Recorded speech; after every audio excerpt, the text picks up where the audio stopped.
Shalom. Thanks for joining me. I'm going to read Deuteronomy chapter 24. Again, remember, Deuteronomy takes place on the eastern shore of the Jordan River in what is called the plains of Moab. And these are the last hours of the life of Moses as he is recalling all the acts of God among his people and also the laws that God has given him. And so let's join Moses as he is giving these laws. Chapter 24 is again a collection of a variety of laws, just going from one law to the next.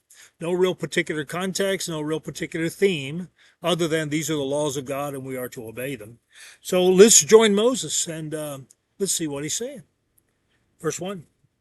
Suppose a man marries a woman and consummates the marriage, but later finds her displeasing because he has found her offensive in some respect. He writes her a divorce document, gives it to her, and sends her away from his house. She leaves his house, goes and becomes another man's wife.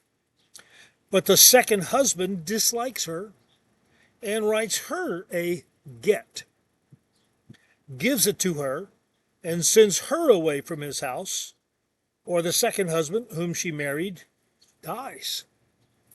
In such a case, her first husband, who sent her away, may not take her again as his wife, because she is now defiled. It would be detestable to Adonai, and you are not to bring about sin in the land Adonai your God is giving you as your inheritance. If a man has recently married his wife, he is not to be subject to military service.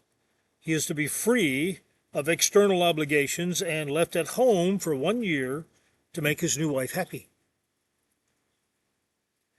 No one may take a mill or even an upper millstone as collateral for a loan, because that would be taking as collateral the debtor's very mean of subsistence. If a man kidnaps any of his brothers, fellow members of the community of Israel, and makes him his slave or sells him, that kidnapper must die. In this way, you will put an end to such wickedness among you. When there is an outbreak of zarat, that means leprosy or skin disease, be careful to observe and do just what the Kohanim, who are Leviim, teach you. Take care to do as I ordered them. Remember what Adonai your God did to Miriam on the road after you left Egypt? Now, by the way, that goes all the way back to Leviticus, particularly chapter 14, where it talks about what do you do when someone has leprosy. There's a whole process for that. Verse 10, when you make any kind of loan to your neighbor, you're not to enter his house to take his collateral. You must stand outside, and the borrower will bring the collateral outside to you.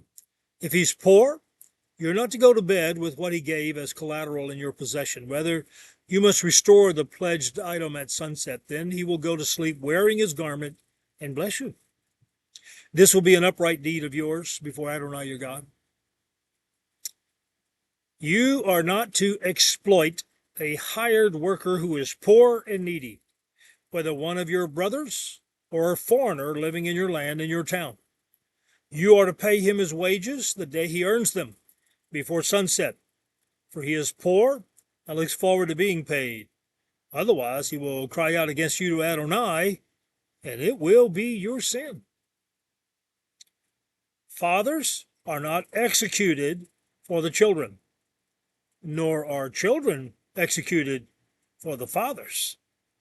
Every person will be executed for his own sin. You are not to deprive the foreigner or the orphan of the justice which is his due, and you are not to take a widow's clothing as collateral for a loan. Rather, remember that you were a slave in Egypt, and Adonai your God redeemed you from there. That is why I am ordering you to do this. When harvesting the grain in your field, if you forgot a sheaf of grain there, you're not to go back and get it.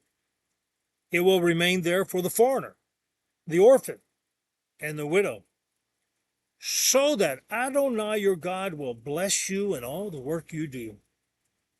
When you beat your olive tree, you are not to go back over the branches again. The olives that are left will be for the foreigner, the orphan, and the widow. When you gather the grapes from your vineyard, you are not to return and pick grapes a second time. What is left will be for the foreigner, the orphan, and the widow. Remember that you were a slave in the land of Egypt, and that is why I am ordering you to do this. So are the words of Moses.